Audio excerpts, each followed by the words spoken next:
In this video, I'm going to show you guys how to build the ultimate price-to-performance $1,100 gaming PC build. This is a system that's perfectly suited for 1440p gaming and getting those competitive frame rates at 1080p too. It's a relatively easy build to assemble, focuses on minimizing those all-important bottlenecks, and has good upgrade paths too. This is a system that's really set for now and the future. Let's do this. The Aorus 16X is a gaming laptop that is built to last with the latest Intel Core HX processors and Nvidia GeForce RTX 40 series laptop GPUs, running at a maximum of 140 watts. You get cutting-edge Wi-Fi 7 support, Microsoft Windows 11 as standard, and power delivery over USB for speedy Type-C charging. The 16-inch 2560 by 1600 display is sharp and looks the part, while plentiful storage and DRAM slots make this machine powerful and upgradable. Learn more at the first links in the description below. For those of you that haven't tuned in before, this video will be split into two main sections. First, I'll run through all the parts I chose, why I chose them, and how to put them together, and then later I'll look at performance in a bit more detail. For those of you who have, welcome back! Now let's kick this build off, shall we, by looking at the CPU and GPU combo. Now if you've seen my recent best CPU and GPUs combo video, you'll know these are the two most important components in any gaming PC build. Get these two parts right and you don't quite guarantee amazing performance, but you know roughly where the build is going to land. Now as far as GPUs go, I wanted to fit the 7800 XT into the budget, and believe me, it was a bit of a challenge. Now the reason this card makes so much sense is A, the 16 gigs of VRAM that's perfect for 1440p gaming now and into the future. 8 gigs on the competition is just not enough. It also has great rasterization performance, that's gaming performance without any of the ray tracing, DLSS, FSR add-ons, shall we call them, and wipes the floor with its Nvidia competition at this price point, which is of course the RTX 4060 Ti. Now things like ray tracing and FSR aren't nearly as good on the 7800 XT, but raw gaming horsepower is where this card excels. Now I'll be recommending specifically this Gigabyte model for today's video, but AMD GPU pricing's been so volatile and changes, well, basically every week at this point, that my recommendation would be to buy whichever 7800 XT is best value at the point you're watching this video. Now look at this beautiful 3-fan card is going to provide great cooling, probably slightly overkill really for the 7800 XT and its heat output, but it's a really nice design. 2 8-pins towards the end here, and a Gigabyte backplate, which is obviously metal, helps to support the weight of the card and makes the whole thing feel a bit more premium. Pricing volatility on these has been really high, so just get whatever is the best value card in your region right now. Moving through into the CPU, the other half of our CPU and GPU combo, and this is where the Ryzen 5 7600X comes in. Now only buy the 7600X if the price differential between it and the 7600 isn't that great. For my recent $1,000 build, I used a 7600 standard chip, and the gaming difference in the performance is very minimal. Slightly better clock speeds and higher power consumption make the X chip the slightly better bet in terms of raw power, but only by fine margins. Now of course, Ryzen 7000 is just the sensible bet right now. Yes, I could have saved a bit of money going for say an Intel i5-12400F. However, that's going to give us basically no upgrade paths whatsoever for chips that are coming out in the future. Instead, going for Ryzen 7000 means an AM5 motherboard, and specifically, I've picked up this, the Gigabyte B650 Eagle AX. Now here in the UK, I paid about £140 for this. Over in the US, you can pick it up for basically the same price, $145, $147. And for that, it's extraordinary value. Now importantly, it's got Wi-Fi built in. I'm a big advocate for buying boards with Wi-Fi. Getting USB dongles and stuff it's just never the same. It just makes a lot more sense this way around. Now this caught my eye for a few reasons. It's a full-size ATX board, so it's going to look better in the case and give us a bit more connectivity. It boasts 16-phase CPU power delivery. Now you're not going to get any crazy overclocks out of it, but you will be able to go right up to a Ryzen 7 or 9 without too many problems. And love this feature, by the way, the top M.2 slot is actually PCI Gen 5, meaning again, you've got a degree of future-proofing for those upcoming super fast SSDs. They're here now already, they're just very expensive, and it's nice to have a board that gives us the option to do that. I don't want to sound like an Eagle AX fanboy or anything like that. However, the I/O is pretty good too. We've got standard Ethernet, Wi-Fi 6E as mentioned before, enough USB ports to go around, and then of course our 3.2 Gen 2 Type-C and Type-A connections too. This board just has everything that we need, and in an ATX chassis looks so much better than a smaller micro ATX design. I'm sure you guys have seen a Ryzen 7000 CPU installation like a million times by now. now. If you haven't, line up the golden triangle at the top left of the board with that on the top left of the processor, give it a wiggle, pop the cover down, arm goes into place, black plastic, don't bin it in case you ever need to RMA or send your motherboard back or sell it or do whatever you do with motherboards, who knows.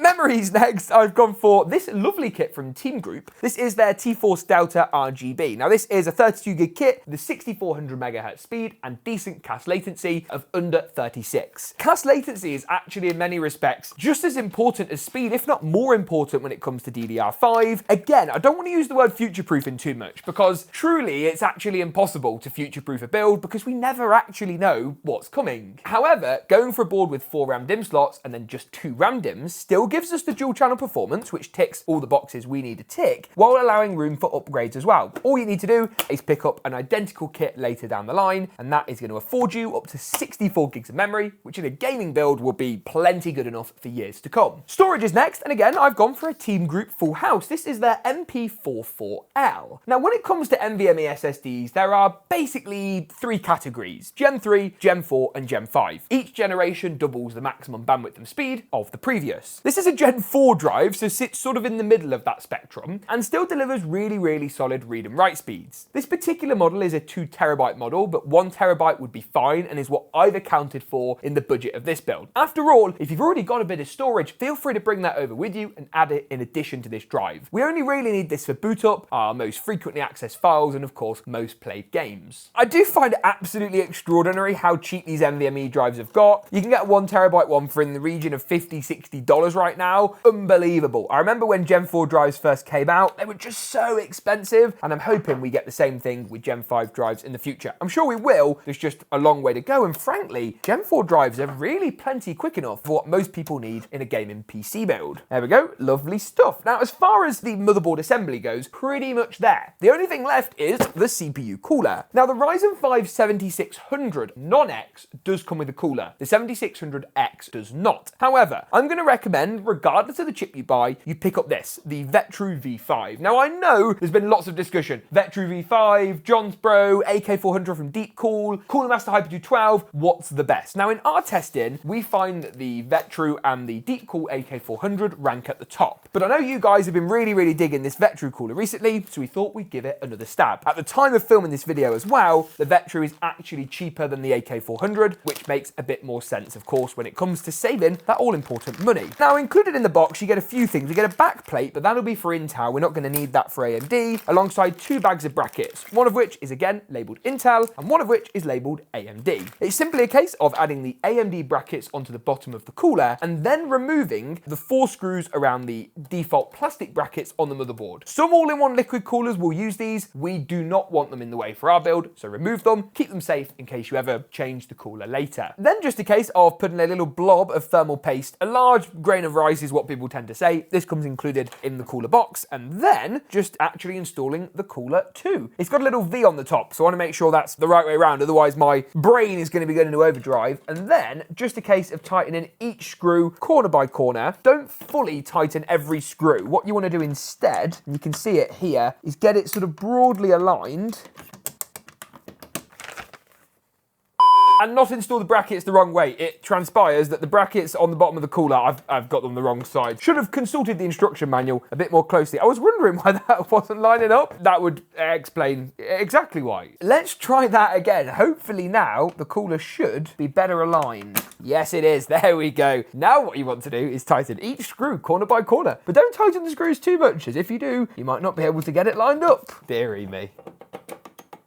And just like that, the CPU cooler is in. Now, the fan will need to go back on a bit later. This is a nice little ARGB unit. However, it's easier to leave this off for now, as it will make accessing the standoff screw holes much more simple. Motherboard assembly all nicely ticked off, and this is where the case comes in. And it's another really exciting component. There's some great stuff on the market right now, especially for those building on a slightly more price-conscious basis. Now, this is Montech Sky Two GX, and this is everything that is good about PC cases. I I actually visited Montech's booth at Computex just a few weeks ago, and you can find a video in the cards now with all their new upcoming releases. And I have to say, there's some absolutely beautiful stuff on the way that doesn't cost a great deal of money. The Sky 2 GX, though, is their latest release that you can buy right now. From the moment you open this case, it just feels really nice. You've got this door which easily swings out and lifts up, a nice large but not oversized motherboard tray that fits full-size ATX motherboards, plenty of little cable grommets for routing your cables and getting everything nice and tidy, removable rear panel which has captive thumb screws and feels pretty decent in terms of overall build quality, as well as a load of mesh here on the front panel which you can nice and easily pull out. There we go, super magnetic, so you haven't got to take off the whole panel, you literally just take off the front mesh. Easier for cleaning and easier access to the fans as well. Talking of fans, you've got 3 included ARGB units, the same as what you'll find in the really popular King 95. And these are 140mm, so are going to provide us with much better airflow than their smaller 120mm counterparts. As if that wasn't enough, there is side fan mounting here which can be unveiled by removing this temporary bracket, and an integrated fan and ARGB hub. You can see there's room for an extra 3 fans and an extra 3 RGB headers, so you've not only got enough for everything that comes pre-installed, but things you might want to add as well. Now in terms of standoffs, this is an ATX board and an ATX case, so the two should go together in complete harmony. In the rear of the case, you'll also find this little cardboard accessory box.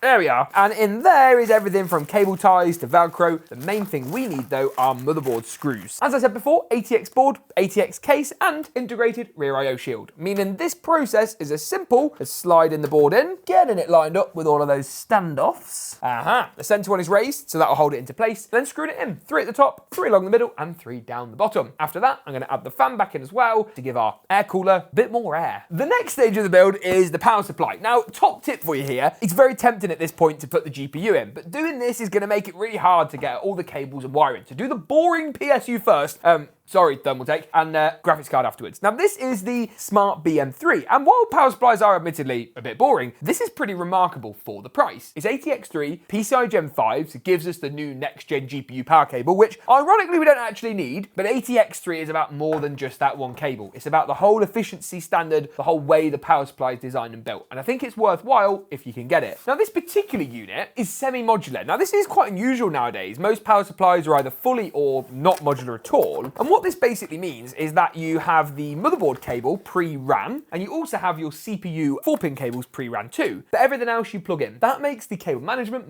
much easier, and you get all the included cables you might need in this handy little bag. As far as this build goes, I'm going to need to add in a SATA power cable. That's because of course we need power for the RGB hub at the rear, and I'm also going to add in a dual 6+2-pin GPU power harness as well. Once those are all in, the power supply screws into the back of the case, fan down to pull fresh air in from under where the feet are. Then I'll be running the power cables up to the CPU in the top left-hand side, motherboard on the far right-hand side, and our SATA power cable at the rear for the RGB hub. The GPU power cable can wait until later. While I'm here, I'm also going to deal with the front panel cables. Both the USB 3, the Type A and Type C go to the right-hand side. HD audio for the headphone and mic jack goes to the bottom left, and front panel is in one easy convenient block, which goes on the bottom right-hand side of the motherboard. And with that all done, it's time finally for the GPU. Now, as I say, this is the 7800 XT, talked a lot about this earlier. You can find detailed gaming benchmarks on our review for this card in the card section now over on GeekaWhat.com. Now, in terms of which PCI lanes to be removed, it looks to me like the second and third. And thankfully, unlike Cooler Master's recent case, which wasn't even really a budget case, this has proper PCI lanes. Who'd have thought it? That Cooler Master one had those horrible, like, snap-out single-use ones that I hate. These don't feel the most premium. They're a little bit thin, a little bit bendy. However, for the price of the case, I still think it's exceptional value for money. Now, PCI retention clip, push that back, nice and simple. Graphics card is going to slide in. Loads of clearance in this case for even GPUs bigger than this. You can put a radiator at the front. You're not going to have any problems. GPU sag shouldn't be too much of a problem, but want to make sure you hold the card up as you're screwing it in. That's going to ensure you get it nice and high and get as little fall off as possible when it comes to the GPU positioning. And just like that, we're good to go. Graphics card is going to need some power. There's a handy little grommet here to make that happen, and the dual 8-pin connections come with the power supply as we plugged them in earlier. Looking pretty good, and I think I'm basically there. The only thing I think I am going to do maybe is add an exhaust fan, but we'll worry about that a bit later. For now, let's see if it turns on. Fans are spinning, no RGB yet. Pretty confident I plugged the controller in. I did, because we've got fans spinning, but no RGB. Is there an RGB button on this build? Or maybe the RGB is powered but doesn't actually receive a signal until the header's plugged into the motherboard motherboard. So let me see if I plug this into the board, whether that makes any difference. It might be that it's requiring the board to actually tell it what colours to be. Let's try that again. Power on. Fans are spinning. No RGB. Oh, is that working? Ah, it is working, but it's very dim. Yeah, there's definitely something not quite right there. Okay, I'm going to spend some time getting those front fans that little bit brighter and adding something into the rear as well. And I'll rejoin you in a few moments for those all-important gaming benchmarks.